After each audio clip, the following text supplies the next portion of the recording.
Buenos días para todos. Vamos a continuar nuestro curso acerca de la teología pactual bautista reformada. Y como les dije al principio, vamos a ir desarrollando 3 pactos.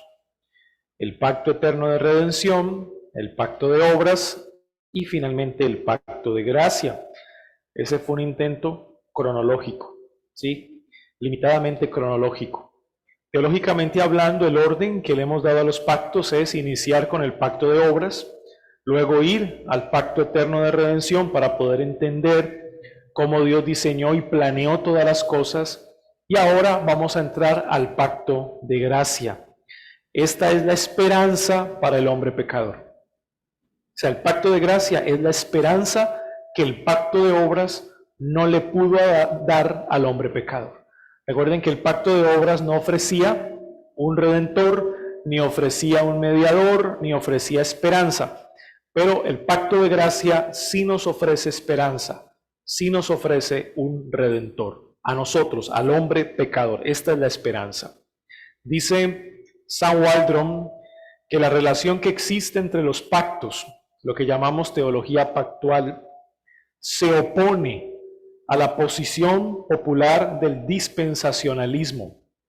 Y yo creo que esta escuela dispensacionalista pues es la escuela más conocida por los cristianos, porque creo que de ella han salido, ¿no?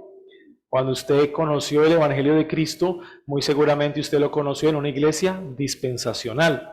Para aquellos que de pronto están tratando de entender qué quiero decir con dispensacionalista, bueno, le hablaron en algún momento de un rapto secreto, le hablaron en algún momento que el creyente es raptado secretamente y luego empiezan 7 años de tribulación y gran tribulación hasta que Cristo venga por segunda vez. Bueno, ese es un efecto de un sistema que se conoce como dispensacionalista, el cual establece diferentes planes. Es como si Dios establece un plan, pero luego ese plan no termina bien y va a un segundo plan y ese plan no termina bien y así Dios va desarrollando toda la doctrina redentora a través de diferentes planes. Bueno, el doctor Waldron dice que la teología pactual se opone a ese sistema de entender las escrituras. La teología pactual lo que hace es unificar, en lugar de ir dividiendo por diferentes planes, es un solo plan. Dios ha creado un solo plan de redención. Y nada de estas cosas ha tomado por sorpresa a Dios. Él dice, en lugar de distintas dispensaciones o administraciones o periodos de tiempo, con diferentes personas y diferentes pruebas por dispensación, existe un propósito progresivamente revelado en la teología pactual. Esto que estamos viendo es la revelación del Señor de manera progresiva que nos va llevando hasta Cristo. De eso es lo que estamos hablando. Y un pueblo de redención progresivamente revelado, como el Señor ha ido salvando a su pueblo paso a paso, hasta el tiempo de Cristo. Esto nos lleva a pensar entonces en una promesa. Si nosotros hablamos de redención, debemos hablar de una promesa. Si el pacto de obras no ofrece esperanza, no ofrece una promesa de salvación luego de que el hombre ha quebrantado ese pacto, entonces, ¿en qué momento el hombre recibe la promesa de redención o de salvación? ¿En qué momento? Ahí nos toca que revisar las escrituras cuando el Señor revela esa promesa de redención por primera vez. Y nos toca ir a Génesis capítulo 3, versículo 14 y 15. Repito, si el pacto de obras no ofrece esperanza, no ofrece un redentor, no ofrece un mediador, ¿cuándo el hombre conoce, entiende que sí hay una esperanza, que sí hay una promesa de redención? ¿En qué momento ocurre eso? Bueno, Génesis capítulo 3. Leamos el versículo 14 y 15. Y Jehová Dios dijo a la serpiente, por cuanto esto hiciste, maldita serás entre todas las bestias y entre todos los animales del campo. Sobre tu pecho andarás y polvo comerás todos los días de tu vida. Ahora, escucha el versículo 15. Y pondré enemistad entre ti y la mujer, y entre tu simiente y la simiente suya. Esta te herirá en la cabeza, y tú le herirás en el calcañar. Alguien que habría de venir. En eso consiste la promesa. A esta promesa se le ha llamado protoevangelio o primer evangelio. Recuerden que la palabra evangelio significa buenas nuevas. Así que esta es una buena noticia para el hombre pecador. La buena noticia para el hombre pecador es que la simiente de la mujer herirá en la cabeza a Satanás, a aquel que representa el mal. Eso es lo que el versículo 15 dice. Y pondré enemistad entre ti y la mujer, lo que técnicamente se conoce como polarización. Hay una polarización, el bien y el mal. Dos polos completamente opuestos, el bien y el mal. Los hijos de la mujer, los hijos de la serpiente. Alguien diría dos reinos, el reino de las tinieblas y el reino de Dios. Polarización, dos polos, el bien y el mal. Aquellos que descienden de la serpiente, que son hijos del maligno, y aquellos que descienden de la mujer porque tienen fe en la promesa. Pero hay una simiente en singular, hay un redentor en singular que proviene de la mujer. Y la obra de este redentor será contundente en contra del mal. La promesa es que el Señor provee a un redentor que destruirá el mal para siempre. Claro, debió ser muy consolador para Adán escuchar esta promesa. Acababa de entrar el mal en el mundo a causa de su pecado, a causa de sucumbir ante la tentación de la serpiente. Ahora Adán, como cabeza federal o representante de toda la raza humana, se hacía culpable, y con él todos aquellos que nacerían serían culpables como él lo es. O sea, es un terrible mal, pero ahora el Señor promete destruir el mal. Es una promesa muy consoladora para el hombre. Esa promesa revelada en Génesis capítulo 3, versículo 15, es la promesa que permite que todos aquellos que crean en ella sean redimidos. Esa es la promesa. Todos aquellos que creen la promesa son redimidos. De ahí que, hermanos, debemos entender que la salvación siempre ha sido por medio de la fe. No pensemos que las personas en el antiguo pacto fueron salvadas por obras. Y ahorita vamos a hablar un poquito más acerca de eso. El pacto de gracia, o lo que llamamos pacto de gracia, se revela en el Evangelio, dice la Confesión de Fe de Londres, capítulo 7, párrafo 3. Ahora, note lo que dice la confesión. En primer lugar, a Adán en la promesa de salvación a través de la simiente de la mujer. Este pacto de gracia se revela por primera vez en Adán. Él recibe la promesa de salvación a través de la simiente de la mujer, dice la confesión de fe. Pero agrega, y luego mediante pasos adicionales hasta completarse su plena revelación en el Nuevo Testamento o Nuevo Pacto. En otras palabras, el pacto de gracia ha sido revelado a través de una promesa. Entonces aquí debemos hacer este movimiento. El pacto de gracia ha sido revelado por una promesa.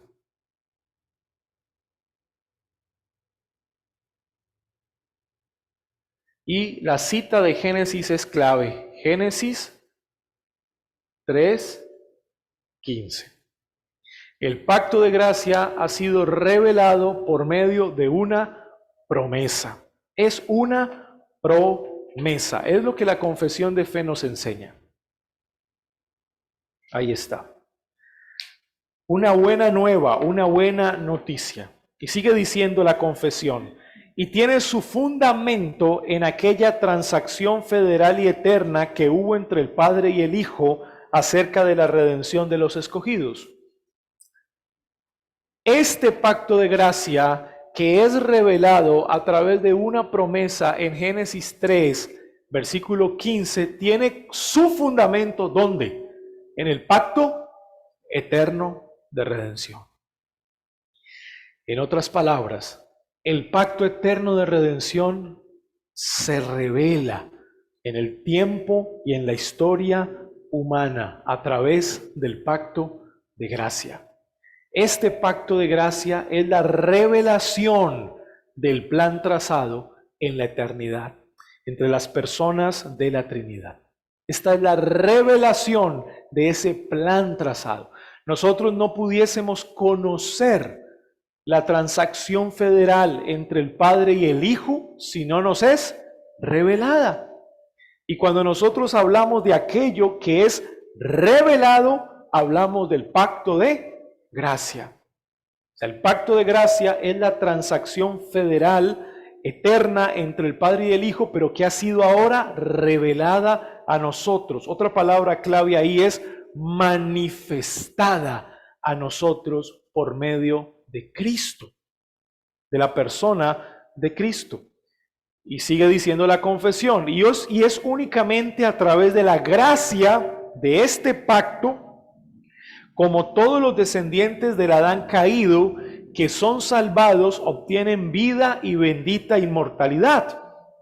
Lo que para Cristo es un pacto de obras, ¿recuerdan el pacto eterno? Para nosotros es un pacto de gracia.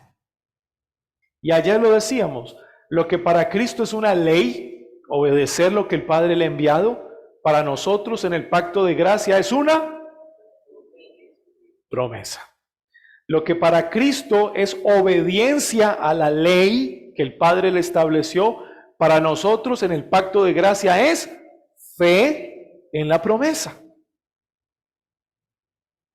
Entendemos la relación entre pacto eterno y pacto de gracia. Ahí hay una relación muy importante. Termina el párrafo, siendo el hombre ahora totalmente incapaz de ser aceptado por Dios bajo aquellas condiciones en las que estuvo Adán en su estado de inocencia o pacto de obras. Definitivamente ningún ser humano tiene la capacidad de entrar en un pacto de gracia si Dios mismo no le permite entrar. Ningún ser humano. Ningún ser humano tiene la capacidad de obedecer perfectamente las demandas de Dios. Ningún ser humano tiene méritos. El pacto de gracia se llama de gracia, es porque el Señor ha decidido revelar su promesa soberanamente a su pueblo, para que a través de la fe, que es un don de Dios recibido por gracia, todos recibamos las bendiciones de la muerte de Cristo. Esto es, así que hablamos de una revelación progresiva del pacto de gracia y la confesión de fe nos dice algo al respecto. Ella dice, este pacto se revela en el Evangelio, una promesa, en primer lugar a Adán en la promesa de salvación a través de la simiente de la mujer, y luego la confesión dice, y luego mediante pasos adicionales se va revelando esa promesa, mediante pasos adicionales. Pregunta, ¿hasta cuándo? Hasta completarse su plena revelación en el nuevo pacto. La pregunta es, ¿cuáles son los pasos adicionales de los que nos habla la confesión de fe? ¿Cuáles son los pasos adicionales en los cuales esta promesa se va revelando progresivamente hasta el nuevo pacto? ¿Cuáles son esos pasos adicionales? Es la pregunta. Y no hay duda de que los escritores de la confesión de fe están hablando de los diferentes pactos particulares que encontramos en la Biblia. Por ejemplo, luego de que fue revelada la promesa a Adán, nosotros tenemos el pacto de Dios ¿con quién? Cronológicamente hablando, con Noé. tenemos el pacto de Dios con Noé. Luego de que el Señor pacta con Noé, ¿cuál es el siguiente pacto cronológicamente hablando? ¿Con quién? Con Abraham. Luego pacta con quién? Moisés. Luego pacta con quién? Con David. Y la confesión dice hasta su plena revelación en el nuevo pacto.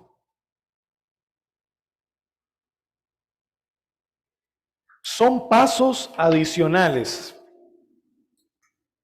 El pacto de gracia se revela en la promesa de Génesis 3:15 y mediante pasos adicionales. Se van dando pasos a través del pacto con Noé, a través del pacto con Abraham, a través del pacto con Moisés, a través del pacto con David, hasta llevarnos al nuevo pacto.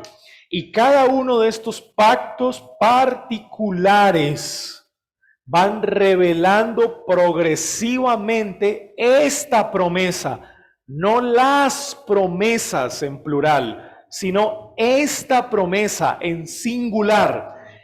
Y como es una promesa, entonces dentro de este plan hay continuidad. Porque es una promesa. Hay continuidad. Pero como estos pasos adicionales revelan progresivamente la promesa hasta llevarnos a su punto más alto, estos pasos adicionales no son iguales al punto más alto. Es decir, el pacto con Noé no es igual al nuevo pacto, el pacto con Abraham no es igual al nuevo pacto. Tienen el propósito de llevarnos al nuevo pacto. Y como no son iguales estos pactos al nuevo pacto, entonces el nuevo pacto es diferente. Es el punto más alto de la revelación. Eso se llama discontinuidad. Discontinuidad. O sea, que a partir de la promesa tenemos continuidad en la revelación.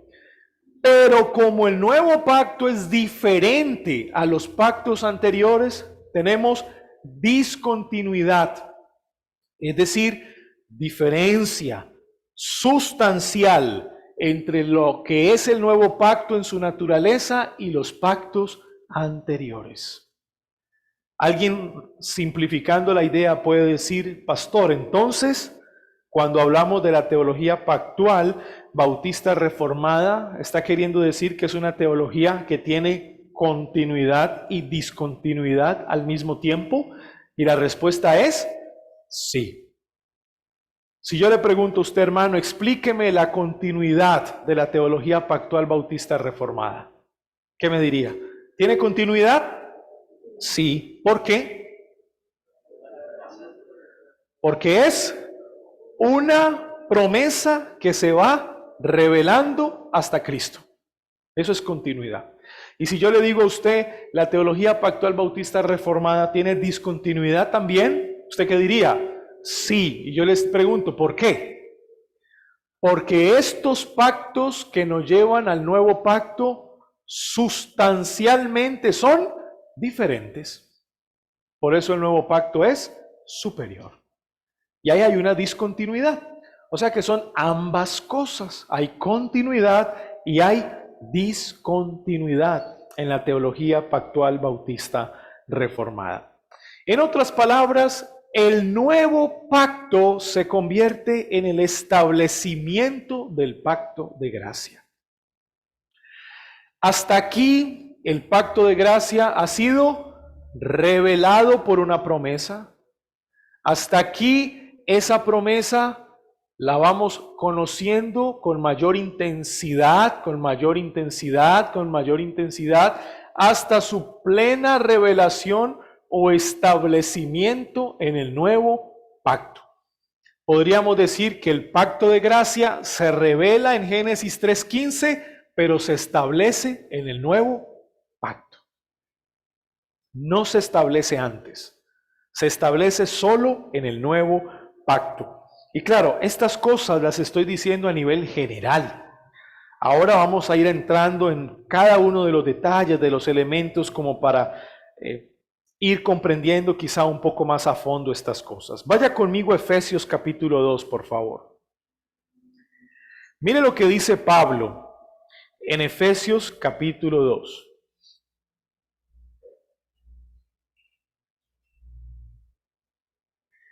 Vamos a leer el versículo 12. Mire lo que dice Pablo en Efesios capítulo 2, versículo 12. En aquel tiempo estabais ¿cómo? Sin Cristo. Sin Cristo. Bien. Alejados de la ciudadanía de Israel, ahora subraye lo que sigue. Y ajenos a los pactos de la promesa. Pregunta, hermanos. ¿Pactos plural o singular? Plural, ¿verdad? Dice pactos. Bueno, he aquí los pactos.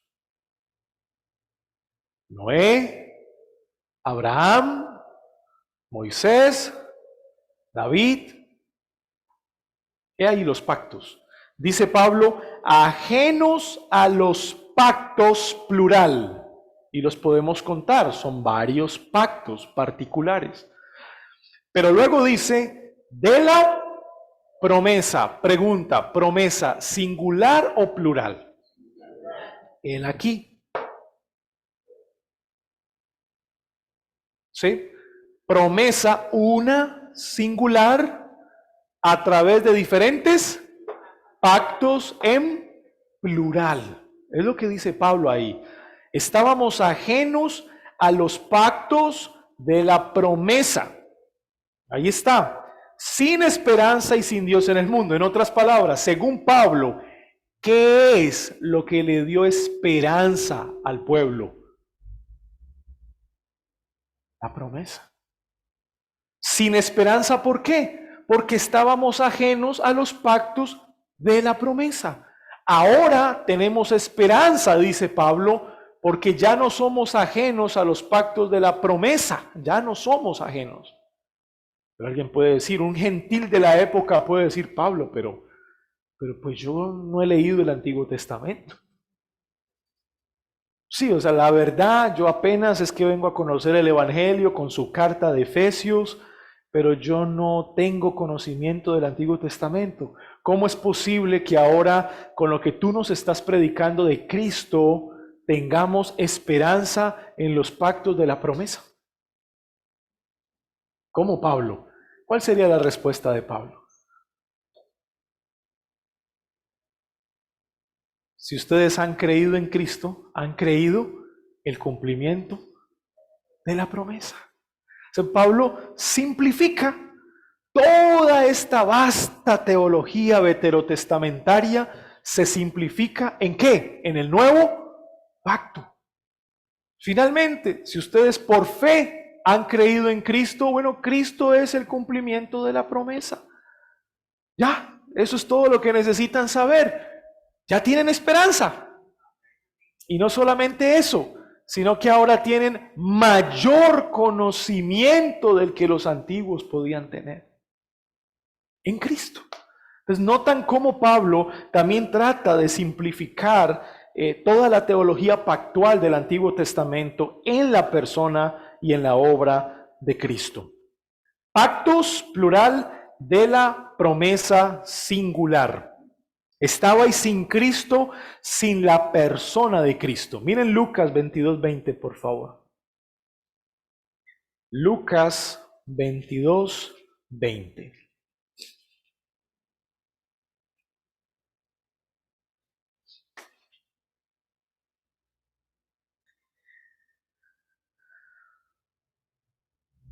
Dice Cristo, de igual manera, después que hubo cenado, tomó la copa diciendo, esta copa es el nuevo pacto en mi sangre, que por vosotros se derrama. He ahí la esperanza.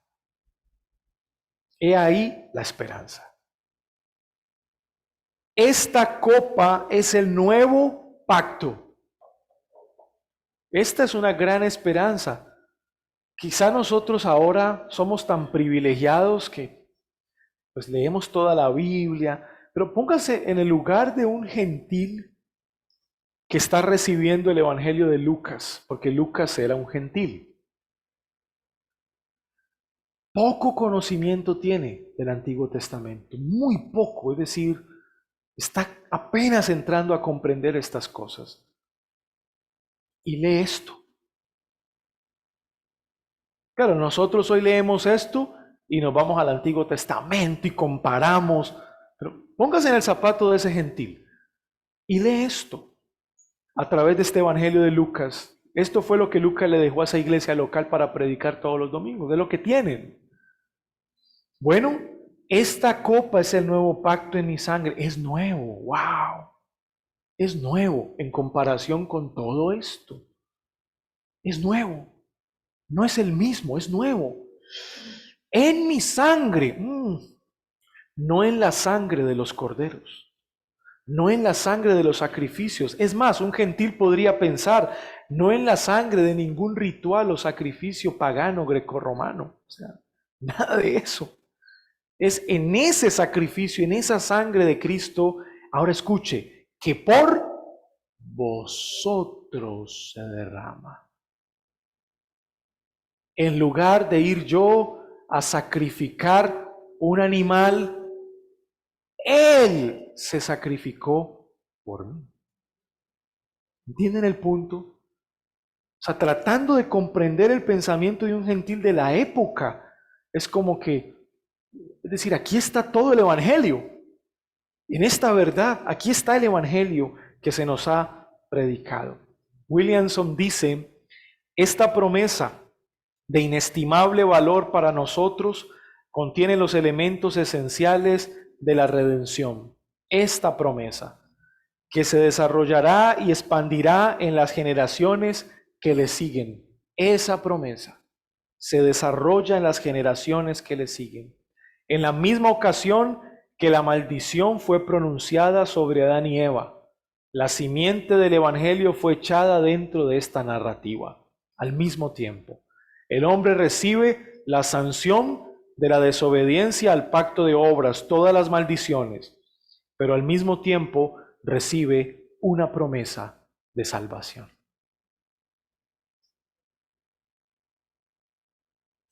¿Cómo se llama eso? Misericordia.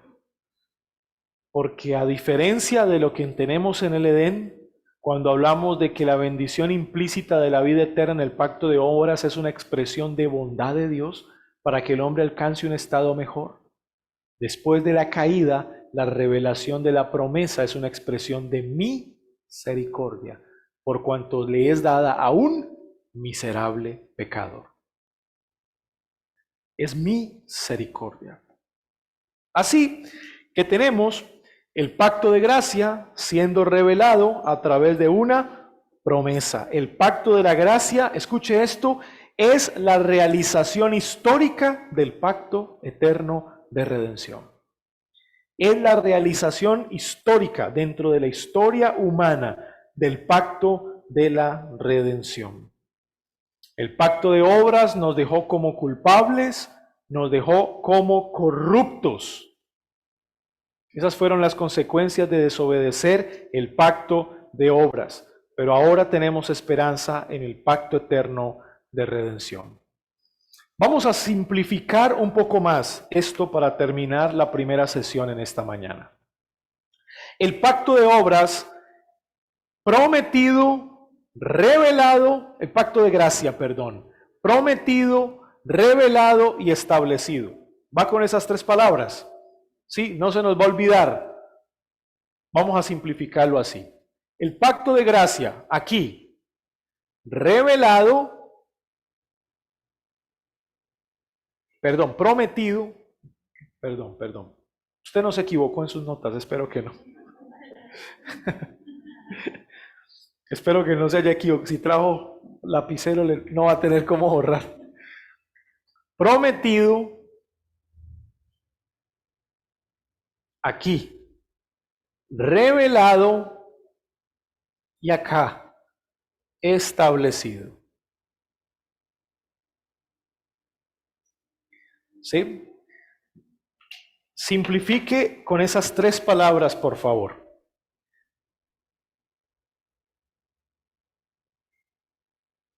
Prometido, Génesis 3:15, revelado a través de los pasos adicionales o los pactos particulares y establecido en el nuevo pacto. Yo creo que con esas tres palabras tenemos una síntesis de esta primera sesión. Hay una síntesis. Hacemos el ejercicio, ¿sí? Ok.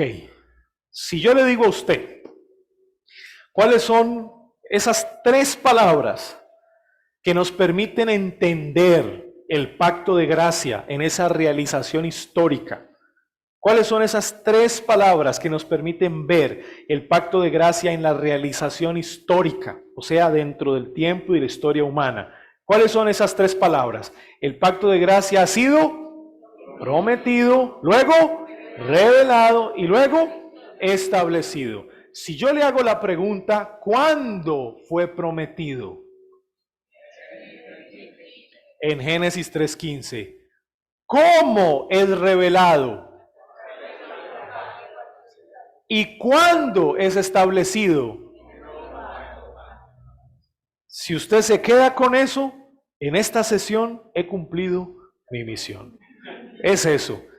Esta es la simplificación de lo que acabamos de ver. Prometido, revelado y establecido. Bien, vamos a tomar el primer break.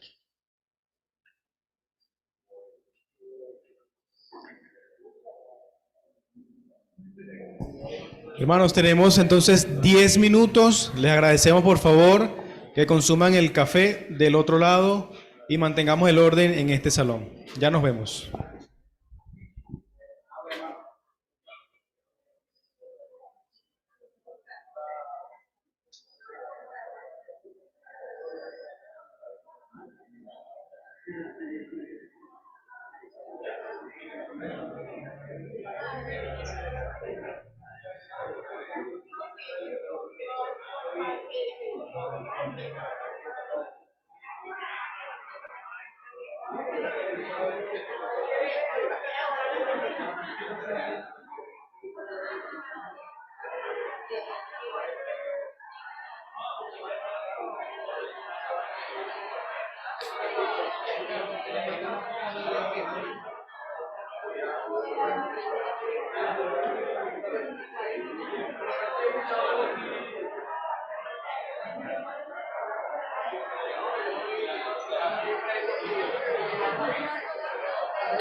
Hermana, ¿cómo va? Bien, gracias.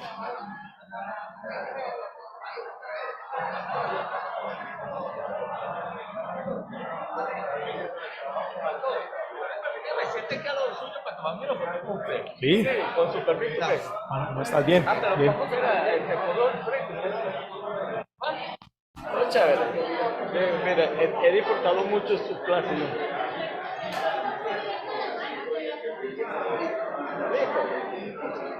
Ay, pastor, mire cómo salió, está bonito está. Mire, pastor, de verdad que ha sido una bendición. Yo tengo como 14 años yendo a diferentes iglesias de locales. Primera vez de tanto tiempo que yo vengo a conocer de verdad los servicios. Es increíble porque a uno no le dan eso. Es como una iglesia de yo sí dije algo rapidito, ¿no? Cuando estaba en la tribuna, yo sí dije la verdad, yo dije, tengo que está faltando algo, era como una ficha que te faltaba para ver el programa.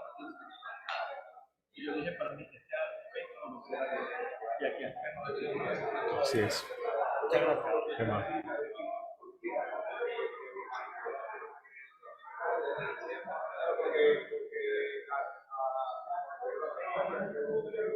Una pregunta, disculpe, Casiodoro de Reina que es el autor de la Biblia, él, él tiene su confesión de fe y un catecismo. Es lo mismo de la confesión de nosotros, No, no, netamente católico. no, tampoco. Él, él fue un... Católico romano, No, romanista. no. Su confesión de fe fue protestante. No ha apagado Porque hay una obra clásica de la fe. sí, sonido.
Sí. A ver.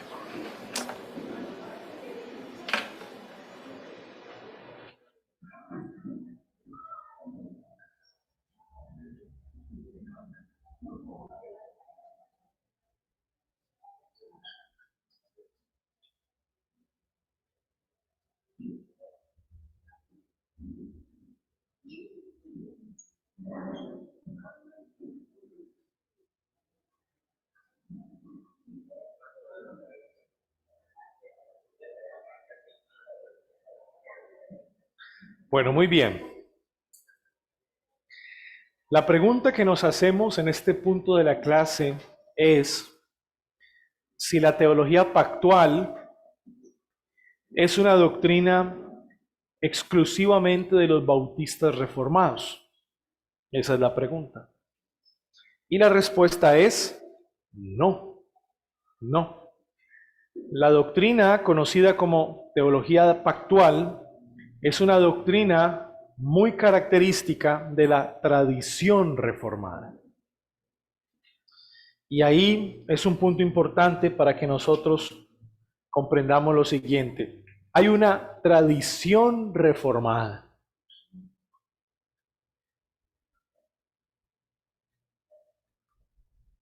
Tradición reformada. Y dentro de esa tradición reformada se desarrolla la teología pactual. Es un desarrollo histórico. Se desarrolla la teología pactual. Dentro de esa tradición reformada están los paido-bautistas.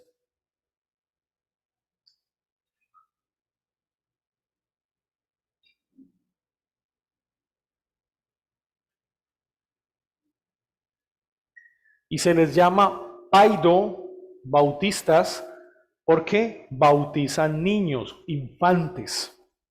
Paido-bautistas. El asunto es que muchos paidobautistas se han apropiado del concepto de tradición reformada para decir que solamente ellos hacen parte de la tradición reformada. O sea, solamente los paidobautistas hacen parte de la tradición reformada. El asunto es que nosotros, que no somos paidobautistas, sino que nosotros somos credo-bautistas. Es decir, enseñamos que hay que creer para ser bautizados. Credo-bautistas. Los paidobautistas se han apropiado del concepto de tradición reformada y dicen que todo aquel que no sea paidobautista no puede estar dentro de la tradición reformada. Algunos avances o actualizaciones que han tenido los paidobautistas, pues han venido incluyendo a los credobautistas dentro de la tradición reformada. Uno de ellos es el doctor Joel Beeke. Yo me asombró mucho cuando Joel Beeke en su teología sistemática decidió incluir la Confesión de Londres de 1689 como parte de esa tradición reformada. Eso me asombró, porque Joel Beeke es un paido bautista. Él es de la tradición reformada holandesa y ellos son paido bautistas. Así que, ¿qué quiero decir? Que dentro de la tradición reformada, la teología pactual es característica, significativa. Aquel que dice ser parte de la tradición reformada, pero no asume una teología pactual, bueno, vemos cierta inconsistencia que tiene que ser revisada, por supuesto. Ahora los bautistas quizá estaremos luchando o lidiando para encontrar un lugar dentro de la tradición reformada porque no bautizamos niños. ¿Sí? Eso es otra cosa que está en revisión quizá para muchos. Para nosotros como bautistas, pues no tenemos problema en decir que hacemos parte de una tradición reformada, aunque a muchos paidobautistas no les guste. ¿Sí? No les guste, se van a incomodar un poco. Pero en síntesis, la teología pactual hace parte de la tradición reformada. O sea que en ese punto, pues, tanto paidobautistas como credobautistas, bueno, creemos la doctrina de la teología de los pactos. O sea, estamos de acuerdo en que esa doctrina de la teología pactual es crucial para entender la Biblia. Podría decirlo así, ningún teólogo reformado, digamos, consistente, creía que la salvación por gracia había comenzado en el nuevo pacto. Ninguno. Todo teólogo reformado consistente creía que la salvación siempre ha sido por gracia. Siempre. Nunca han creído que la salvación es por gracia solo en el nuevo pacto y que en el antiguo pacto la salvación era por obras. No, ningún teólogo reformado consistente ha creído eso. Sin embargo, en este mundo del contexto de la tradición reformada, sí hubo un movimiento o algunos movimientos que sí creían eso. Y uno de ellos se conoce como socinianismo. Vamos a tratar de ponerlo por acá. El socinianismo no hace parte de la tradición reformada. Socinianismo. Socinianismo viene de Fausto Socino, un protestante del siglo XVI. Socinianismo. Dice el catecismo racoviano, en ningún lugar en la ley de Moisés descubriréis, escuche lo que dice, en ningún lugar de la ley de Moisés descubriréis ni la vida eterna ni el don del Espíritu, prometidos a los que obedecían los preceptos de la ley, ya que es evidente que están prometidos en la ley dada por Cristo.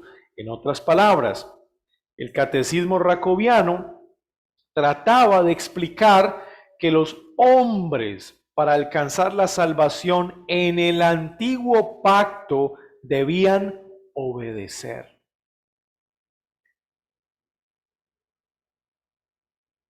Los hombres debían obedecer la ley en el antiguo pacto para poder alcanzar ese don prometido de salvación. La pregunta es, ¿no erran los socinianos que dicen que los sacrificios legales no representaban el sacrificio expiatorio de Cristo?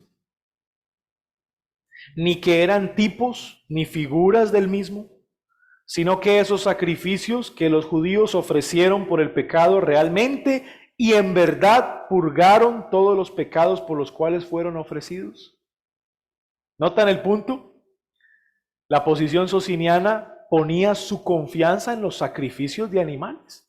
Es decir, los hombres del antiguo pacto fueron salvados a través de la expiación de los animales y de los corderos que eran sacrificados.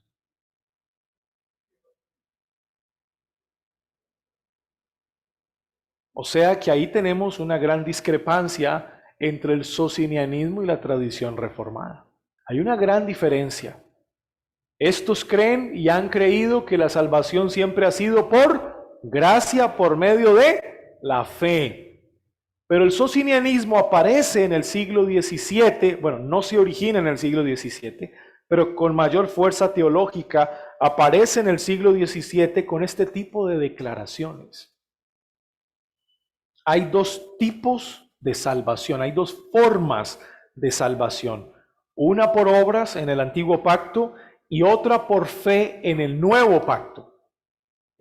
¿Alguna vez le enseñaron a usted eso en su iglesia? Bueno, no sorprendería si en alguna iglesia evangélica algún pastor en algún momento le enseñó eso a alguien, ¿no? Que la gracia solo viene a partir del nuevo pacto, es decir, de Cristo hacia acá, pero de Cristo para atrás, no. ¿Sí? No me es de extrañar que alguien lo pudo decir. Hermann Witsius dijo lo siguiente respecto a los socinianos. Hermann Witsius hace parte de la tradición reformada. Él dice, la herejía de los socinianos, mire cómo la cataloga como una herejía, la herejía de los socinianos que afirman con el mayor descaro que no había ninguna promesa de vida eterna en el Antiguo Testamento. Y que decían que Jesucristo fue el primer y único predicador de esta verdad. O sea, que hasta el tiempo de Cristo no había ninguna promesa de vida eterna. O sea, Cristo es el primer y único predicador de esta verdad. Bueno, el asunto ahí es que los profetas hablaron de esta verdad.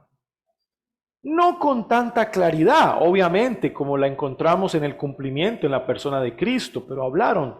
Desde Génesis 3:15 está la promesa, ¿verdad?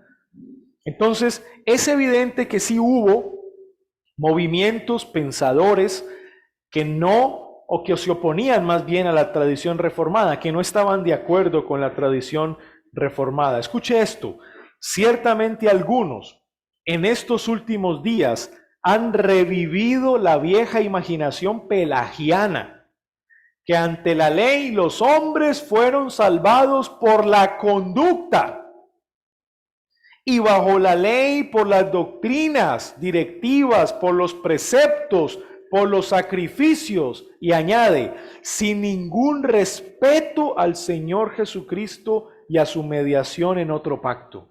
Esa es la frase de John Owen.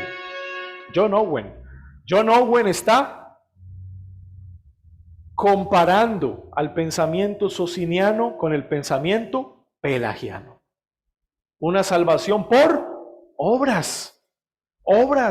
El hombre tenía la conducta, la capacidad, los méritos para alcanzar salvación en el antiguo pacto.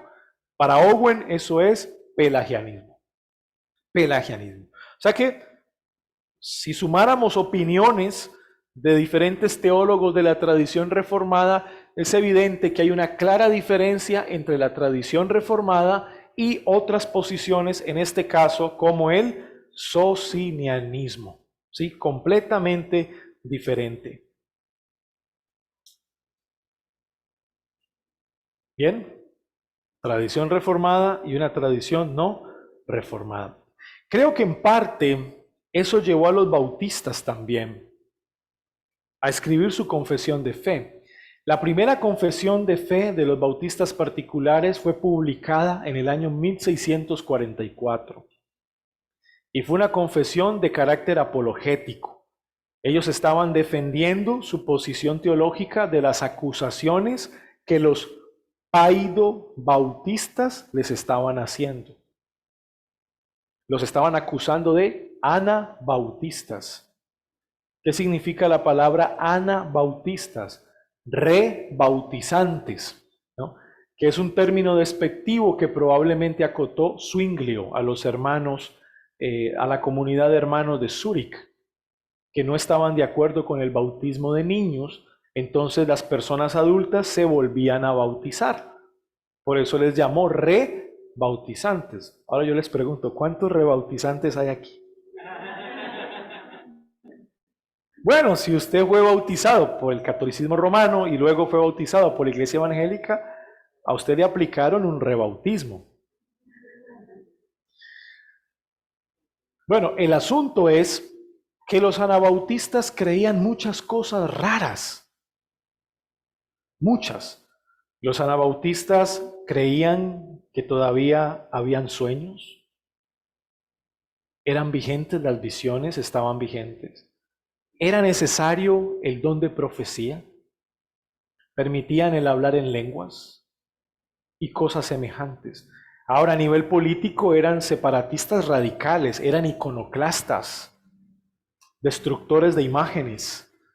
Utilizaban la espada para avanzar en algunos sectores del anabautismo, para avanzar su grupo o la iglesia, a lo cual ellos llamaban iglesia. O sea que esa acusación de que los bautistas particulares eran anabautistas, pues era una acusación bien seria. Y eso hace que los bautistas particulares redacten su primera confesión de fe. Pero también creo que querían distinguirse de los socinianos. ¿Por qué? Porque resulta que los socinianos también eran credobautistas.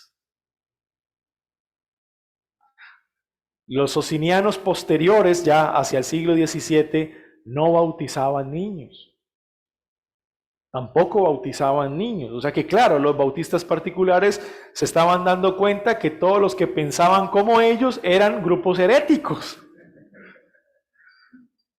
Y los anabautistas, los socinianos no bautizan niños, nosotros tampoco, todos están en el mismo saco. Pero entonces los bautistas particulares dijeron, no, podemos tener eso en común.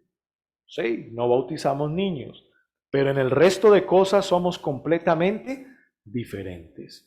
Y su confesión de fe tenía ese propósito, marcar un distintivo, ¿no? Bien claro entre los bautistas particulares, los anabautistas y por supuesto los socinianos. O sea que esta línea divisoria con socinianos y anabautistas no es el problema. Nosotros sabemos que estos movimientos no hacen parte de la tradición reformada y que muchos de ellos en su tiempo fueron heréticos. O sea, no tenemos problema. ¿Dónde es el asunto? El asunto está aquí. Porque si los paidobautistas también hacen parte de la tradición reformada como los credobautistas, y ambos grupos enseñan la teología pactual, ¿por qué estos bautizan niños y estos no? He ahí el problema, ¿no? O sea, el problema está aquí. No está entre nosotros y ellos, no, está aquí, en la tradición reformada. ¿Por qué si enseñamos la teología pactual, ambos llegamos a conclusiones diferentes eclesiológicamente hablando? ¿Por qué la teología pactual de ellos los lleva a bautizar infantes y por qué la teología pactual nuestra no nos lleva a bautizar infantes? ¿Por qué? Si tenemos o enseñamos la teología pactual. Ese es el punto complejo. ¿Qué debemos nosotros como credo bautistas debemos solidificar, reforzar y conocer? ¿Qué nos distingue ahora dentro de la tradición reformada? ¿Qué nos distingue de los paidobautistas dentro de la teología pactual? ¿Qué nos distingue de ellos? Y eso es lo que vamos a ver a continuación. O sea, de eso trata el tiempo que vamos a estar desarrollando, quizá toda la mañana, si es posible. Vamos a hablar un poco de eso. Quiero citar la Confesión de Westminster, que es la confesión de los presbiterianos, publicada en 1647. La Confesión de Westminster. Los presbiterianos son paidobautistas. quiero hacer una aclaración. Quizá hay personas que puedan venir de iglesias presbiterianas donde digan, pastor, yo nunca vi un bautismo de niños ahí. Claro, porque hoy por hoy hay una denominación presbiteriana que no bautiza niños. ¿Por qué o cómo lo hacen? No sé, pero no lo bautizan, no bautizan niños. ¿Qué dicen ellos? Que son presbiterianos por su forma de gobierno, mas no por el sacramento. Entonces ellos bautizan, es decir, son credo bautistas, pero tienen un gobierno presbiteriano. Y son presbiterianas, o sea, iglesias que se llaman iglesia presbiteriana tal. ¿Sí? Y lo quiero aclarar, ¿por qué? Porque en la iglesia nuestra ese caso es muy normal. Pastor, es que yo llegué a la iglesia bautista y me vine a dar cuenta que los presbiterianos eran paidobautistas. Y toda la vida pasé en una iglesia presbiteriana. Esos casos los hemos tenido. Claro, se han alejado de su tradición. La tradición presbiteriana es paidobautista, o sea, bautizan niños. La Confesión de Westminster, capítulo 7, versículo 5, bueno, párrafo 5 mejor, dice, este pacto, hablando del pacto de gracia, fue administrado en diferentes formas en el tiempo de la ley y en el del evangelio. En diferentes formas fue administrado. Entonces, permítame borrar aquí y tratar de dar una ilustración de lo que la Confesión de Westminster está queriendo explicar sobre el pacto de gracia.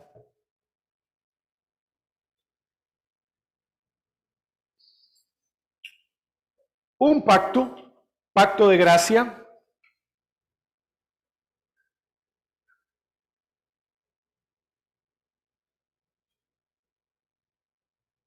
ahora note lo que dice la Confesión de Westminster, administrado en diferentes formas, en el tiempo de la ley y en el tiempo del evangelio.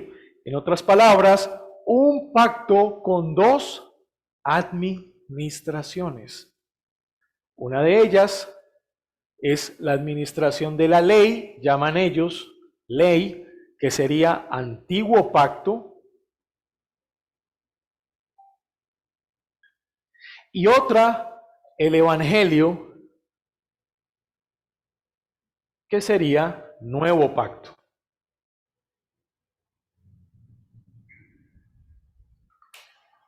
Antiguo pacto, nuevo pacto, ley, evangelio, dos administraciones bajo un mismo pacto, llamado pacto de gracia. Dos administraciones bajo el mismo pacto. El antiguo pacto, ley, y el nuevo pacto, evangelio. Eso es, digamos, la estructura básica de la posición teológica paidobautista o presbiteriana acerca del pacto de gracia. Hay dos administraciones, antiguo pacto, ley, nuevo pacto o evangelio. Ahora bien, si las dos administraciones están bajo el pacto de gracia, la pregunta que debemos hacernos ahí es la siguiente. ¿Recuerdan las tres palabritas que aprendimos en la clase? Vamos a estudiarlas. ¿Cuáles fueron las tres palabritas? Y yo les pregunto, ¿cuáles son esas tres palabras que logran explicar la teología pactual bautista reformada? ¿Cuáles son? Que el pacto de gracia se promete, luego se revela y luego se establece. ¿Dónde se establece? En el nuevo pacto. Aquí viene la pregunta. Entonces, ¿cuándo se establece el pacto de gracia en la posición presbiteriana? Esa es la pregunta. Porque si les preguntamos cuándo se revela, o sea, si se revela a través de una promesa, ellos van a decir, sí. ¿Creen lo mismo? Sí. ¿Con una promesa? Sí. Que a través de los pactos se va revelando esa promesa, muy seguramente ellos van a decir, sí. Pero cuando preguntamos, ¿cuándo se establece el pacto de gracia? Entonces ellos van a decir, se establece en el antiguo pacto.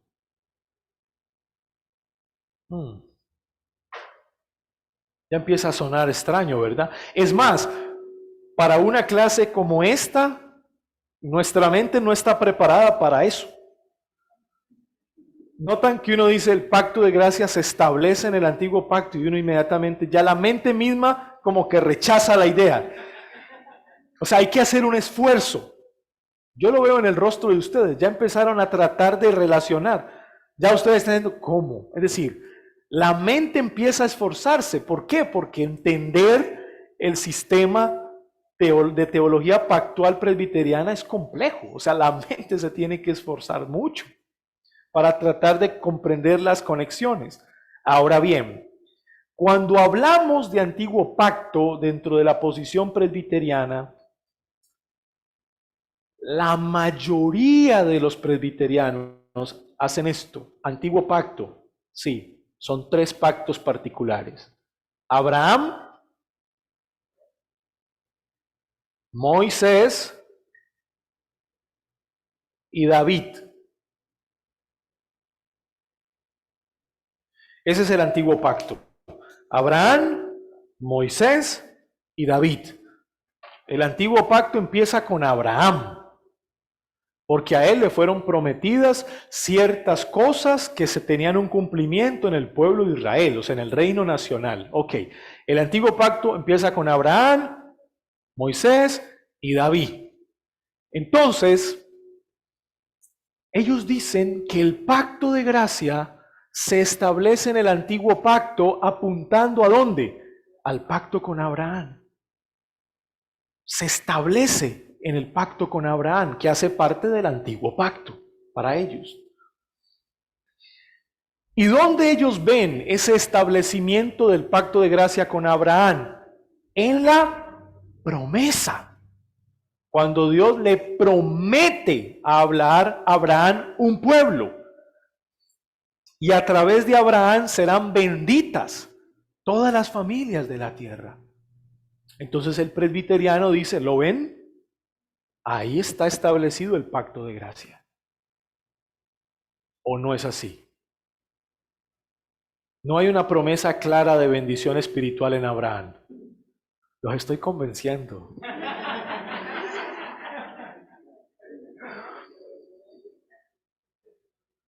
Bueno, cuando usted va a Génesis capítulo 12, hay una promesa que se le revela a Abraham, que es la promesa de Génesis 3:15. Y dice que en él serán benditas todas las familias de la tierra. En Abraham. Y que la simiente de Abraham, ¿quién es? Jesucristo. ¿No? ¿Relación? ¿Pacto de Abraham con el nuevo pacto?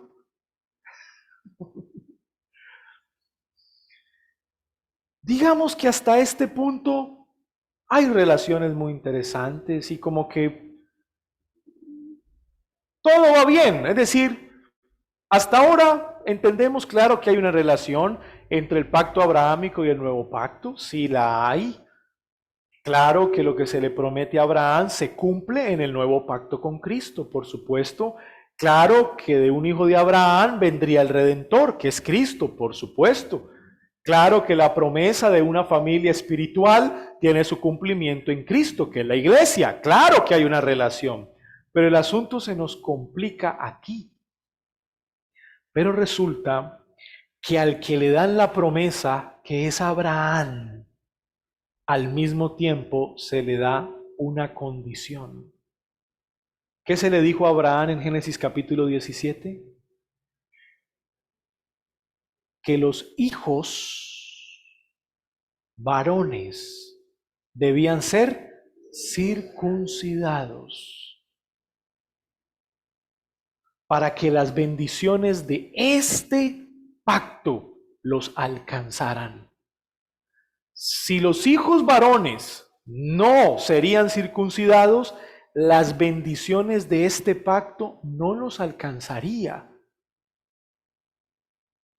Entonces, Abraham tenía que bautizar a sus hijos varones. Y eso fue lo que ocurrió. Circuncidar a los hijos varones. Están conectados, gracias. Eso está muy bien, eso está perfecto. Tenía que circuncidar a los hijos varones Y eso ocurrió en el pacto mosaico. El pueblo de Israel, ¿sí?, circuncidó a los hijos varones, y eso ocurrió en el pacto davídico. David y su familia, sus hijos varones, fueron circuncidados. ¿Cuál es la idea? Que lo que se le promete a Abraham aquí para el pueblo, para la generación, para la familia terrenal o física, está condicionado a la circuncisión. Está condicionado. En otras palabras, ¿cómo entraba la gente a ser parte del antiguo pacto? ¿Cómo entraba? ¿A través de qué? A través de la circuncisión. Si se circuncidaba, hacía parte de las bendiciones terrenales del antiguo pacto. ¿Entienden el punto? No necesariamente tenía que ser judío.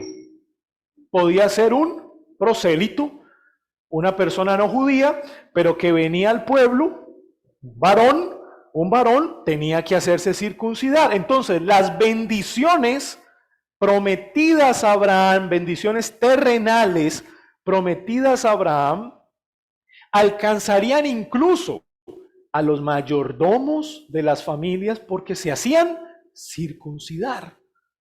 O sea que entraban al antiguo pacto a través de una señal externa, que era la circuncisión. Para que las bendiciones vinieran, la condición era, todo varón debía circuncidarse.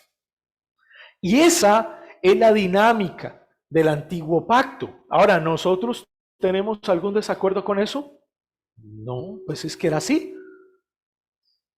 Pues eso es lo que el Antiguo Testamento nos dice que ocurría. O sea, nosotros no tenemos ningún problema porque la Biblia misma y el Antiguo Testamento dice que es así. No tenemos ningún problema. ¿Cuál es el asunto entonces?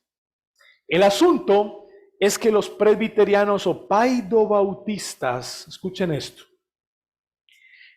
unen la promesa física que se le dio a Abraham con la promesa espiritual. O sea, en ellos no hay tal discontinuidad en las dos promesas o diferencia en las dos promesas, sino que esas dos promesas van juntas. Ese es el asunto. Si a Abraham se le promete cosas espiritualmente a la par con promesas terrenales, entonces debemos tener o tomar también las condiciones de esas promesas. Y si la condición era la circuncisión, la pregunta es, si entraban al antiguo pacto obedeciendo la señal externa que era la circuncisión, pregunta, los hijos de los creyentes hoy, ¿cómo entran al nuevo pacto? Si los hijos de los creyentes aquí entraban por la circuncisión, ¿cómo entran los hijos de los creyentes aquí al nuevo pacto? ¿A través de qué señal entran? ¿Qué van a concluir ellos? A través de una señal externa, así como estos. Si para entrar al antiguo pacto debían tener una señal externa que era la circuncisión, los hijos de los creyentes para entrar en el nuevo pacto deben tener ¿qué? Una señal externa. ¿Y cuál es la señal externa? El bautismo. ¿Entienden? El punto aquí es que hay una equivalencia entre la naturaleza del antiguo pacto y la naturaleza del nuevo pacto. Hay una equivalencia, son equivalentes los dos pactos. Como los dos pactos son equivalentes, las señales externas se requieren. O sea, como son equivalentes, yo no puedo decir, aquí se pedía una señal externa y aquí no. No, para ellos esa lógica no funciona. Porque si son equivalentes, entonces si aquí se requería una señal externa para entrar, aquí también se requiere una señal externa para entrar. Tiene sentido, ¿verdad?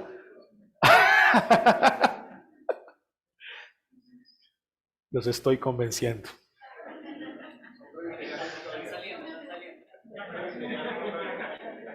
Entonces, aquí trazamos una línea. de continuidad. Hay una continuidad casi que en todo. Hay continuidad en la naturaleza del antiguo pacto con la naturaleza del nuevo pacto. Hay continuidad. Y hay continuidad también en la señal externa. La señal externa que se pide aquí, hay una señal externa que se pide acá. Si los hijos de los creyentes entraban aquí por una señal externa, ¿por qué entonces nosotros acá no les permitimos entrar por una señal externa?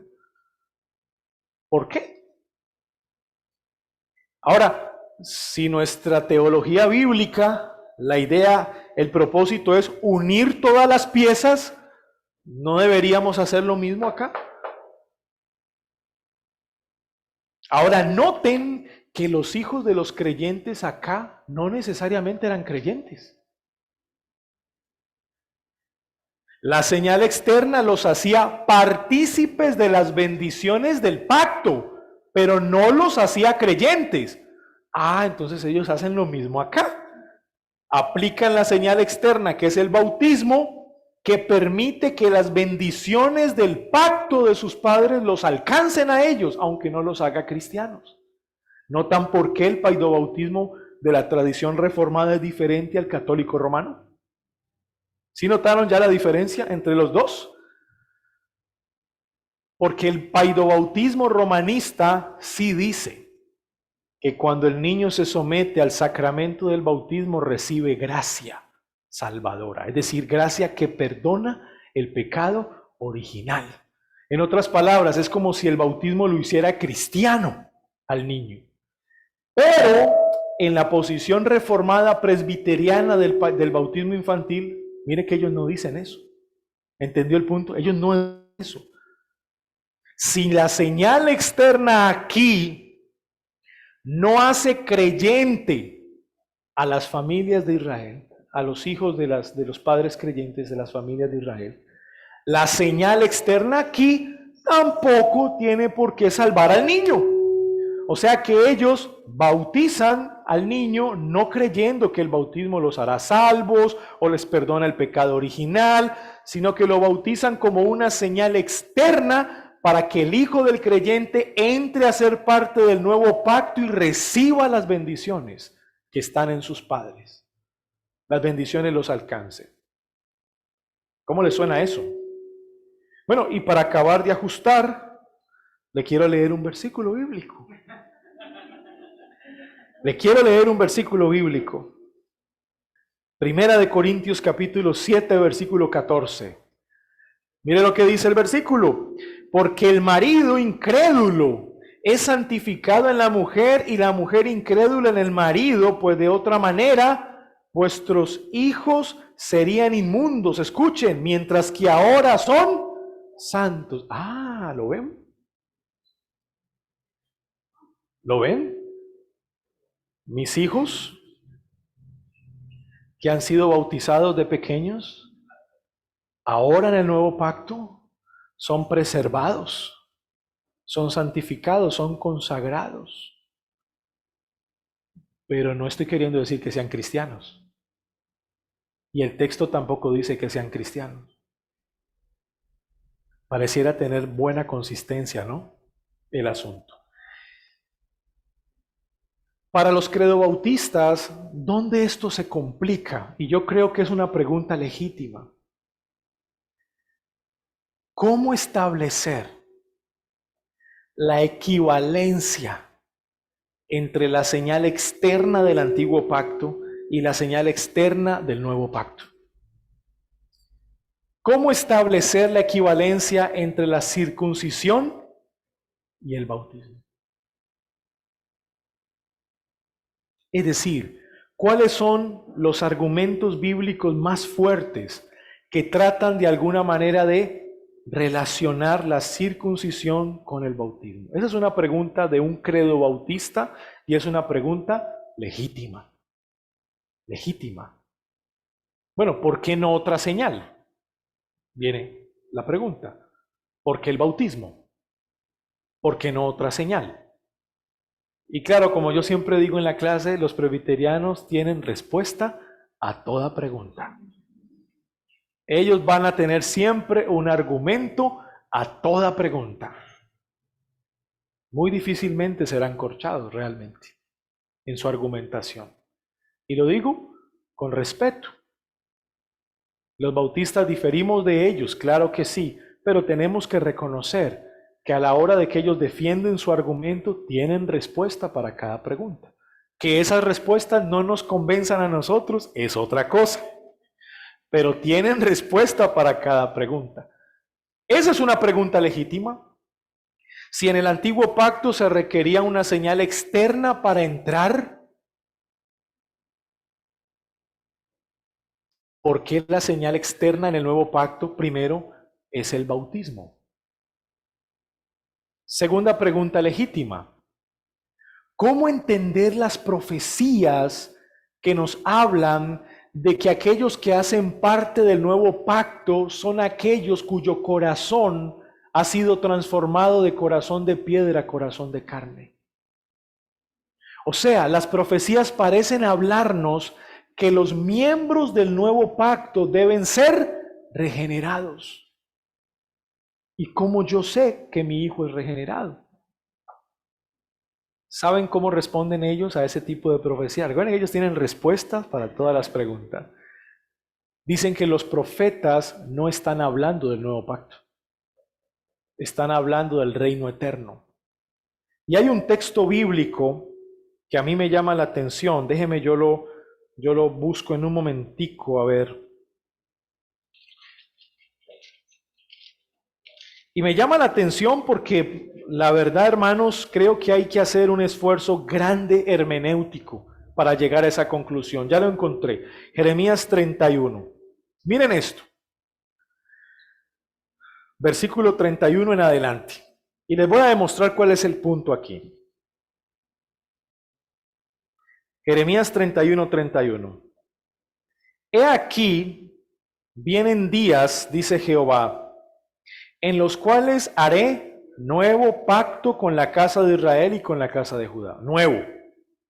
No como el pacto que hice con sus padres, no como este, ¿sí? El día que tomé su mano para sacarlos de Egipto, porque ellos invalidaron mi pacto, aunque fui yo un marido para ellos, dice Jehová. Ahora escuche. Pero este es el pacto que haré con la casa de Israel. Estamos hablando del nuevo. Después de aquellos días, dice Jehová. ¿En qué consiste? Estamos hablando del nuevo pacto. ¿En qué consiste? Daré mi ley en su mente. La escribiré en su corazón. Pero pastor, ¿no había dicho que la ley de Dios había sido escrita en el corazón de Adán? ¿Cómo que la escribiré en su corazón? Bueno, el profeta está hablando de la capacidad para obedecerla. Ahora tendremos una nueva vida. El Espíritu Santo nos va a capacitar para obedecer esa ley. Y yo seré a ellos por Dios y ellos me serán por pueblo. Ahora escucha el versículo 34. Y no enseñará más a ninguno a su prójimo, ni ninguno a su hermano, diciendo, conoce a Jehová, porque todos me conocerán, desde el más pequeño de ellos hasta el más grande, dice Jehová, porque perdonaré la maldad de ellos y no me acordaré más de su pecado. Usted leyendo ese pasaje, mi hermano, le pregunto, ¿de qué está hablando el texto? Del nuevo pacto. Venimos hablando del nuevo pacto, ¿verdad? Yo creo que es clara la lectura. Y en el nuevo pacto se dará la ley, yo seré a ellos por Dios, ellos me serán por pueblo. Y en el nuevo pacto ninguno enseñará a su prójimo, porque todos me conocerán en el nuevo pacto. O sea, según las palabras del profeta, todos aquellos que hacen parte del nuevo pacto conocen a Jehová. Digámoslo de otra manera, todos aquellos que hacen parte del nuevo pacto son personas nuevas, son personas regeneradas, que conocen verdaderamente al Señor, a Jehová. ¿Hay algún problema con eso? Yo creo que no. O sea, en la mera lectura, Nuestra mente, si trata de ser consistente con lo que venimos hablando, lo entendemos perfectamente. E incluso dice, desde el más pequeño, habrán pequeños en el nuevo pacto. ¡Claro! ¿Por qué? Porque podrán conocer al Señor. Claro que sí, la salvación es del Señor y el Señor puede salvar niños. Totalmente. Jóvenes, adolescentes, ¿podrán estar en el nuevo pacto? ¡Claro! Pero ¿me obliga eso? ¿Me obliga eso a aplicar la señal externa del bautismo a mis hijos?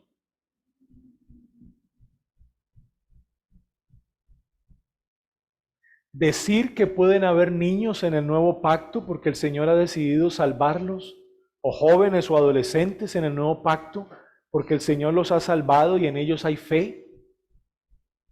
¿Creer eso me obliga a bautizar a mis hijos? No. ¿Entienden el punto? O sea, la lectura normal implica que en el nuevo pacto, la membresía del nuevo pacto, son personas que conocen al Señor. Pueden haber pequeños que lo conozcan, pueden haber grandes que lo conozcan. Ellos son los que hacen parte del nuevo pacto. Pero el declarar esa verdad me obliga a bautizar a mi hijo. Notan que se abre una brecha y el presbiteriano tiene que cerrar la brecha. Ese texto del versículo 34, ellos dicen que no se cumple en el nuevo pacto.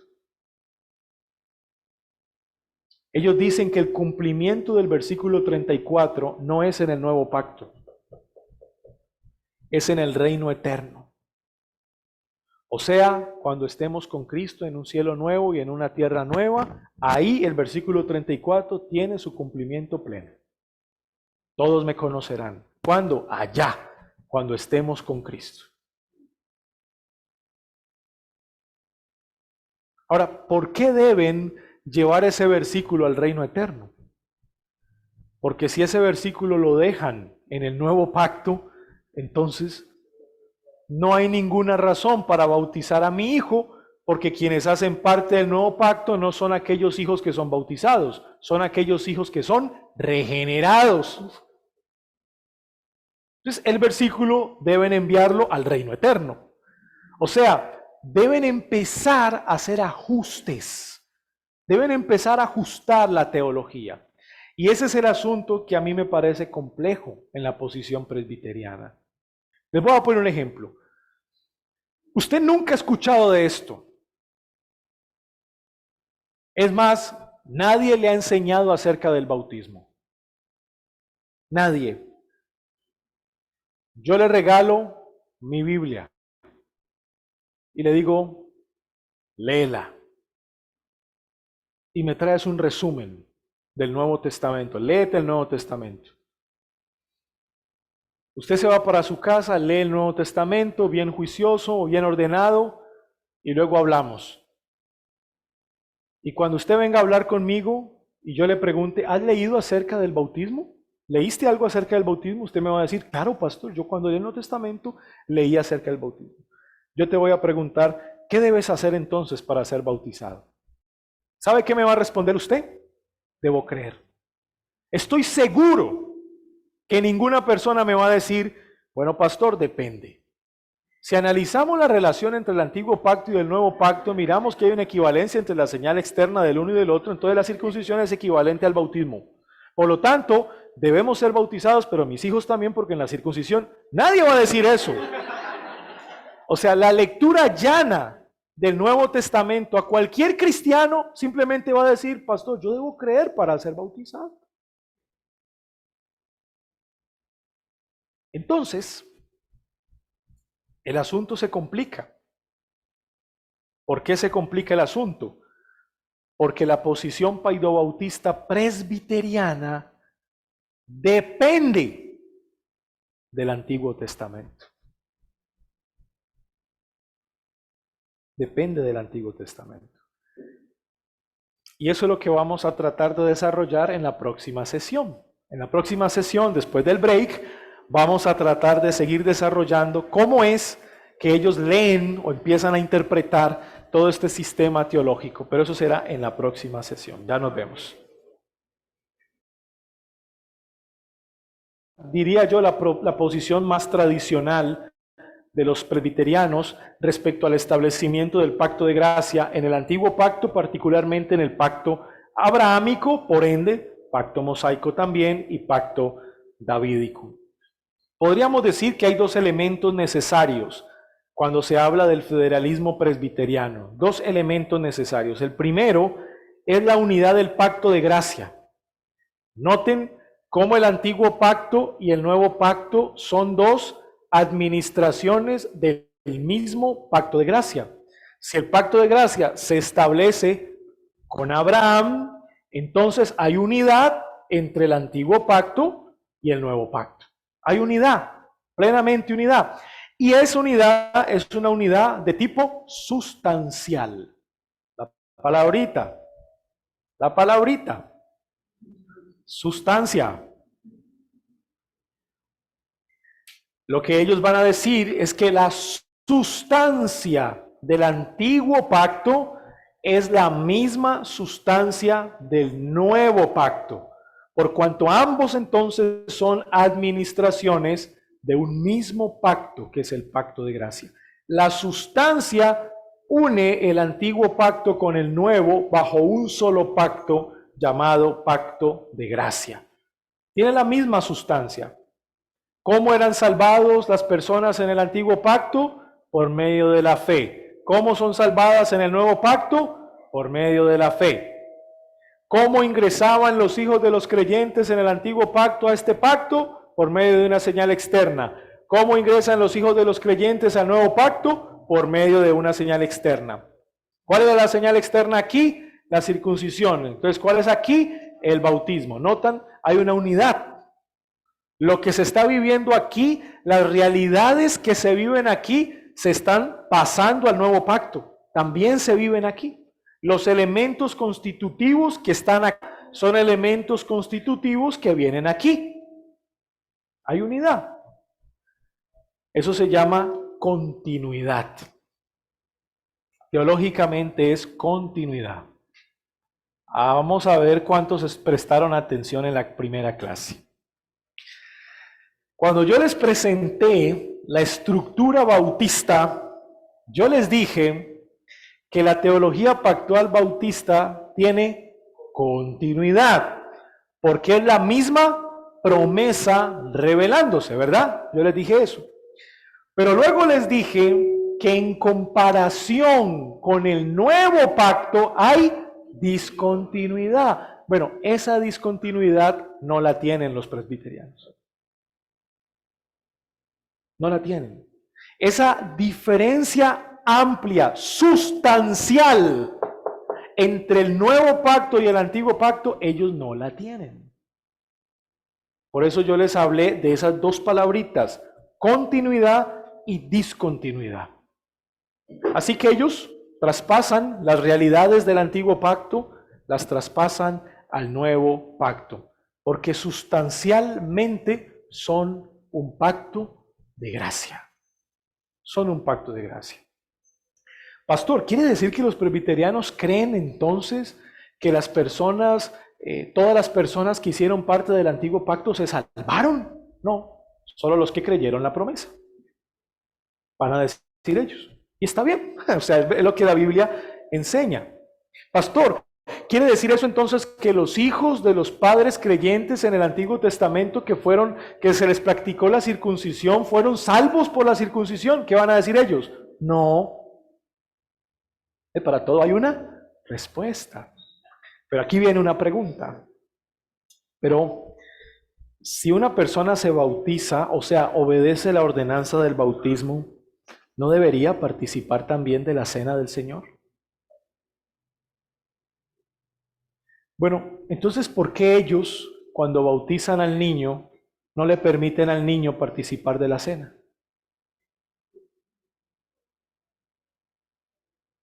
¿Qué les dije de los presbiterianos? Que ellos tienen una respuesta para todo.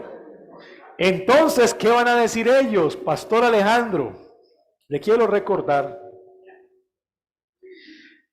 que como la cena del Señor se debe entender a la luz de la Pascua, ¿no? Así como el pueblo de Israel fue liberado de Egipto, pasó por el mar, Pascua, y nosotros fuimos liberados del pecado, ahí es la comparación, Pascua y cena del Señor. ¿A los cuántos años los niños podían participar de la Pascua? Y ellos van a decir a los 12. O sea, que yo puedo bautizar a mi hijo y darle la cena cuando tenga 12 años. Tienen respuesta para todo, ¿verdad? El asunto con el tema de la Pascua a los 12 es que es un caso de investigación, es decir, no es una posición, digamos, más conocida o más característica para tratar de defender el por qué no le dan la comunión a un niño que ha sido bautizado. Pero se ha venido utilizando ese argumento, haciendo la comparación entre la Pascua y la cena del Señor. Entonces tenemos en esta posición una misma sustancia, eso se llama continuidad entre los dos pactos. Realidades del antiguo pacto separadas al nuevo pacto. Y lo segundo es que permite una naturaleza mixta de los pactos. Voy a ponerlo aquí. Mixta. ¿Qué significa eso? ¿Quiénes hacían parte del antiguo pacto?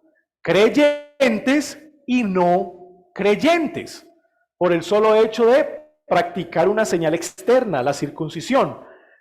Como tiene la misma sustancia este pacto con este, pregunta, ¿quiénes hacen parte del nuevo pacto? Creyentes y no creyentes, van a decir ellos. ¿Y quiénes son los no creyentes que hacen parte del nuevo pacto? Los hijos que son bautizados y que tienen la señal externa. O sea, que el antiguo pacto tiene una naturaleza mixta, por ende el nuevo pacto también debe tener una naturaleza mixta. Y cuando un bautista sale a defender su posición y le dice, pero venga, le quiero decir una cosa. Por eso nosotros tratamos de que nuestra membresía represente a todos aquellos que han experimentado el nuevo nacimiento, sea una membresía regenerada. ¿Qué le van a decir a usted? ¿Está seguro que es completamente regenerada? ¿Estás seguro que no tienes incrédulos en tu membresía? Sí, van a tratar de dar una respuesta para todo. O sea, para todo siempre hay una respuesta. Pero tratando de sintetizar, son dos puntos. La misma sustancia de los pactos, porque es un solo pacto, llaman pacto de gracia, en su posición mayoritaria establecido en el pacto con Abraham. O sea, el pacto no con Abraham trae una señal interna, pero trae una señal externa. ¿Cuál es la señal interna? Él creyó, fe, pero la señal externa es la circuncisión. Entonces acá es igual. Los que hacen parte del nuevo pacto tienen una señal externa y una señal interna. ¿Quiénes hacen parte del nuevo pacto? Los que han creído, pero también los que han sido bautizados. ¿Sí? Las dos realidades, la misma sustancia. Por ende, hay una naturaleza mixta. Creyentes y no creyentes aquí y acá, creyentes y no creyentes. Y esos no creyentes serían los hijos de los padres creyentes. Digamos que son los dos puntos más fuertes. William Ames dice lo siguiente en esta posición. ¿El Nuevo Testamento es nuevo? Bueno, esa es la pregunta, ¿no? ¿Cierto? Esa es la pregunta. Si son sustancialmente igual, entonces ¿por qué el nuevo es nuevo, no? O sea, ¿qué tiene de novedoso? Ahora, William Ames dice, es nuevo en relación a lo que existía desde el tiempo de Moisés y en relación a la promesa hecha a los padres, pero no es nuevo, y ahí viene el punto, en esencia, sino en forma. Es decir, el nuevo pacto en esencia o sustancia es el mismo que el antiguo. Pero en cuanto a su forma, es diferente al antiguo. Ahí hay un elemento que nos están agregando. Richard Pratt dice, cuando la teología reformada habla del bautismo como pacto, el sacramento es visto en el contexto de la unidad del pacto de gracia. Bueno, esto es lo que estamos explicando. El significado del bautismo no se encuentra solamente en las enseñanzas del Nuevo Testamento. Ahora, mire lo que dice Pratt. También se infiere de la manera en que el bautismo cumple con los patrones de fe del Antiguo Testamento. El asunto es que cuando dejamos la posición paidobautista depender exclusivamente del Nuevo Testamento, no vamos a tener argumentos para explicar o sostener esta posición. Charles Hodge, él mismo reconocía que no hay evidencia más clara para el paidobautismo que la que se encuentra en el Antiguo Testamento. Es decir, ellos mismos reconocen que si se quedan con el Nuevo Testamento, no van a llegar a esa conclusión de que a los hijos hay que bautizarlos. Algunos dicen, venga un momentico, no vaya tan rápido. Es que eso estaba tan claro en el Nuevo Testamento que no necesitaba el Nuevo Testamento decir nada sobre el bautismo de los hijos. La iglesia lo tenía tan claro que no necesitaba nada más. Bueno, ese argumento me parece que pierde su fuerza porque uno de los primeros concilios que se llevaron a cabo en la iglesia, que fue cerca del año 49-50, que fue el concilio de Jerusalén, fue un concilio relacionado a cómo debíamos o de la iglesia debía entender la circuncisión o el bautismo. Entonces uno se pregunta, si para el año 50 los apóstoles tienen que explicarle a la iglesia cristiana que los gentiles no necesitaban ser circuncidados para recibir las bendiciones del nuevo pacto, sino que la circuncisión era del corazón. ¿Creen ustedes que tenían claro que sus hijos debían ser bautizados? No. No entendían la circuncisión, ni la aplicabilidad de la circuncisión en los hijos. Eso fue lo que se aclaró en el Concilio de Jerusalén. En mi opinión, mucho menos iban a entender que ahora como padres cristianos debían aplicar el bautismo a sus hijos porque es equivalente a la circuncisión del antiguo pacto. O sea, yo creo que no es muy claro históricamente. Y van a citar Colosenses capítulo 2, cuando habla de la circuncisión, del corazón y el bautismo, y van a decir, ahí hay un argumento. Sinceramente no es claro, o sea, exegéticamente hay que hacer mucho esfuerzo en el texto. Y ellos lo saben, y como lo saben, van al Antiguo Testamento. Tienen que recurrir al Antiguo Testamento. Y desde el Antiguo Testamento tienen que estructurar todo un sistema lógico consistente que finalmente los lleve a concluir que los niños, los hijos de los creyentes en el nuevo pacto deben ser bautizados. Los hijos de los creyentes tienen a Dios como su Dios, al menos en forma externa, dice Pratt, bajo la administración del pacto de gracia. Bueno, nosotros los bautistas podemos decir que los hijos de los creyentes son santificados en los padres creyentes, son preservados del mundo y consagrados sin necesidad de bautizarlos. ¿O me obliga a mí creer eso, el creer eso, bautizar a mi hijo? No. Yo como padre cristiano, si educo a mi hijo en los caminos del Señor, puedo tener la convicción de que mi hijo va a ser protegido del mal. Pero ¿me obliga eso a bautizarlo? No, no me obliga a bautizarlo. Yo lo puedo creer. Y creo que el Señor lo aparta del mal de la sociedad cuando yo lo educo en casa con los valores cristianos. Pero ¿me obliga eso a bautizarlo? Bíblicamente, no, no. O sea, tengo que desarrollar todo un sistema para llegar allá y decir y ligar eso con el bautismo. Definitivamente. Mire lo que dice John Ball. Dios como absoluto soberano tiene derecho y autoridad sobre todos los hombres, pero en una manera certera y peculiar son llamados su pueblo quienes reciben su mandamiento y lo reconocen como su Señor y Salvador. Y estos son de dos tipos, pues Dios establece su pacto con algunos externamente, llamándolos por su palabra, sellándolos con sus sacramentos, obligándose ellos a sí mismos a la condición requerida mediante la profesión de fe y la recepción de los sacramentos, y así todos los miembros de la iglesia visible están en el pacto.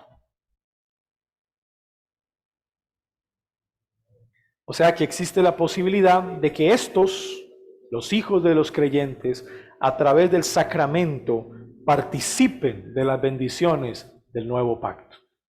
Ese es el énfasis que ellos dan. Dice John Ball, los primeros son el pueblo de Dios externamente o abiertamente, teniendo todas las cosas externas y perteneciendo a la administración externa. Los segundos son el pueblo de Dios interna o secretamente, a quien certera y claramente solo el Señor conoce.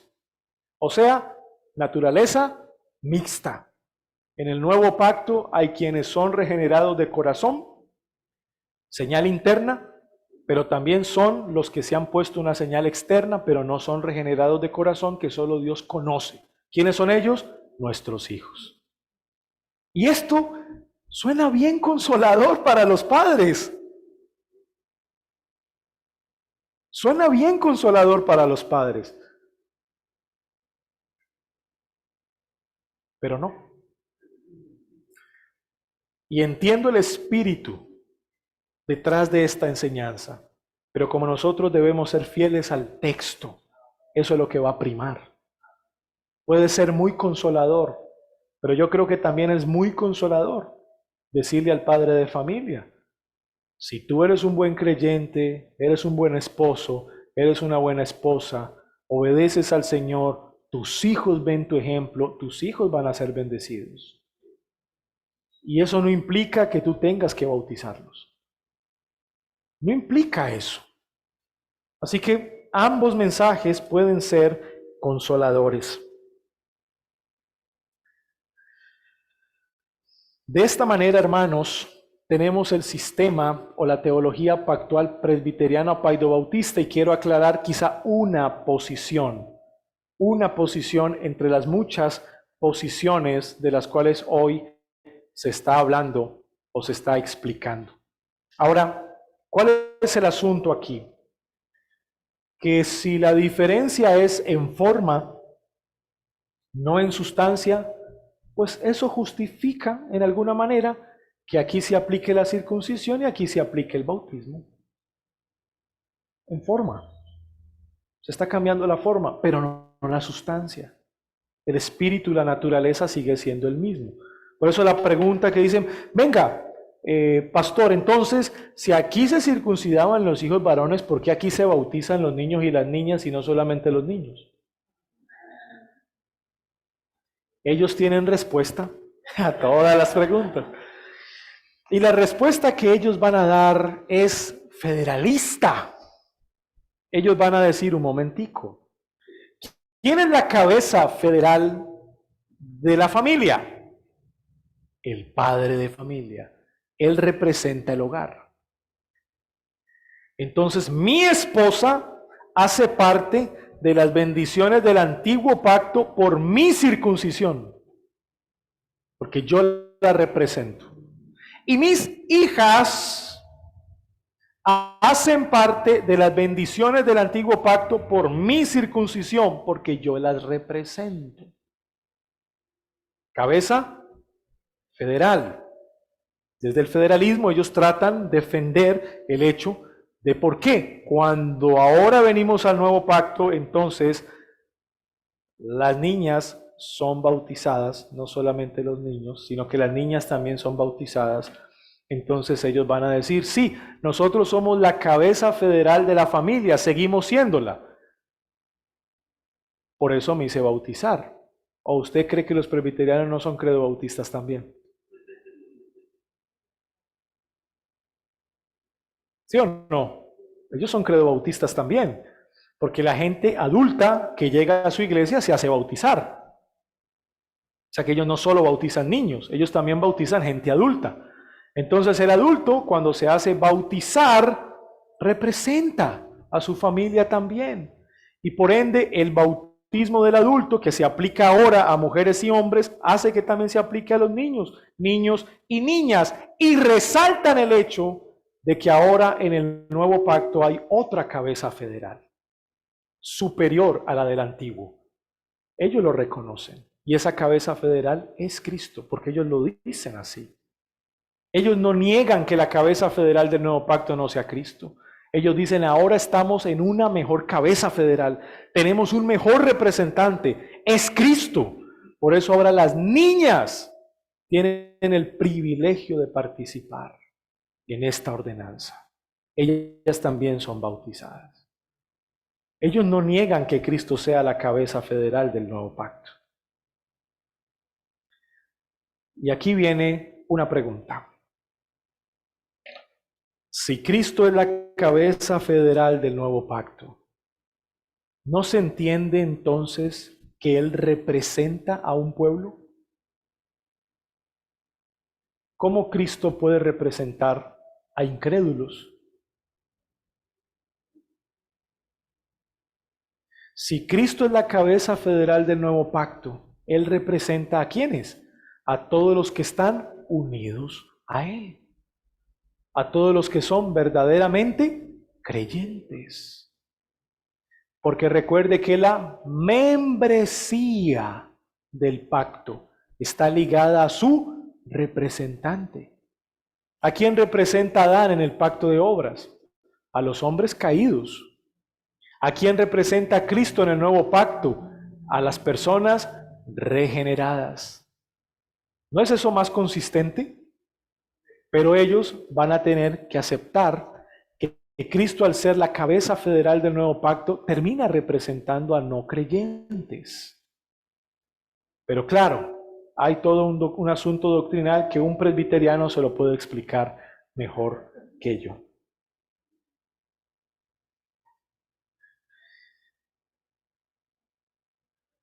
Para concluir, tengo que decir entonces que la posición bautista reformada difiere de estos dos puntos. La posición bautista reformada dice que si bien la naturaleza del antiguo pacto en cuanto a su membresía era mixta, la superioridad del nuevo pacto consiste en que no es mixta, es exclusiva solo para creyentes. Esa es la primera diferencia. Y la segunda diferencia es que si bien ellos establecen una continuidad, porque el antiguo pacto y el nuevo pacto tienen la misma sustancia, los bautistas reformados decimos, no. La sustancia que encontramos en el nuevo pacto difiere completamente de lo que ocurría en el antiguo pacto. Para nosotros como bautistas, todo lo que ocurría en el antiguo pacto, escuchen, eran sombras. Sombras, tipos. Y quiero cerrar esta sesión con un texto bíblico.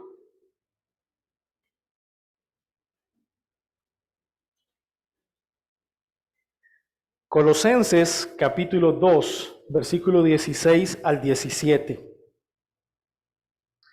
¿Tienen esta estructura? Más o menos, ¿la entienden? Más o menos, porque la voy a borrar. ¿Sí? Dos administraciones bajo el mismo pacto. ¿Sí? Colosenses 2, 16 y 17.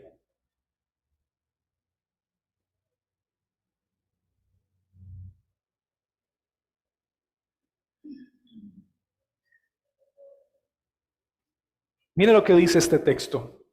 Por tanto, nadie os juzgue en comida o en bebida, o en cuanto a días de fiesta, luna nueva o días de reposo. Todo lo cual es ¿qué? Sombra de lo que ha de venir, pero el cuerpo es de Cristo. ¿Entienden el punto? Para los bautistas reformados, todo lo que ocurrió en el antiguo pacto era sombra de aquel que ha de venir. Es más, la promesa era una promesa real. Sí, pero era una promesa que estaba revelándose cada vez más y más hasta su cumplimiento. ¿Qué quiero decir con esto? Quiero decir que las personas que se salvaron en el antiguo pacto, como las personas, vamos a poner aquí los cristianos, en el nuevo pacto, todos se salvaron mirando hacia la cruz. Estos, por medio de la fe en la promesa, en aquel que había de venir prospectivamente, y estos, por medio de la fe de aquel que ya vino retrospectivamente. Y estos prospectivamente.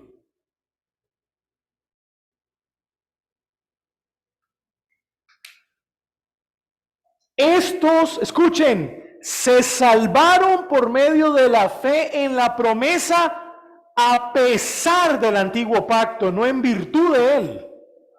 Fue mirando hacia la cruz. Y nosotros nos salvamos por fe en la promesa cumplida en virtud del nuevo pacto. ¿Entienden el punto? No es en virtud del antiguo pacto que estos creyeron la promesa. Fue a pesar del antiguo pacto que fueron salvados, mirando a la realidad futura de aquel que ha de venir. De esa manera, hermanos, yo creo que a la luz de la Biblia es consistente pensar que el nuevo pacto sustancialmente es diferente al antiguo. Es superior al antiguo, no solo en forma, sino también en sustancia, es diferente. Es otro pacto, es un pacto con mejores promesas, pero de él vamos a hablar a lo largo de la tarde. Hasta aquí, básicamente, es una básica estructura paidobautista presbiteriana, obviamente, con muchas deficiencias, limitaciones, pero es una idea muy general de lo que puede llegar a ser esto. ¿Preguntas?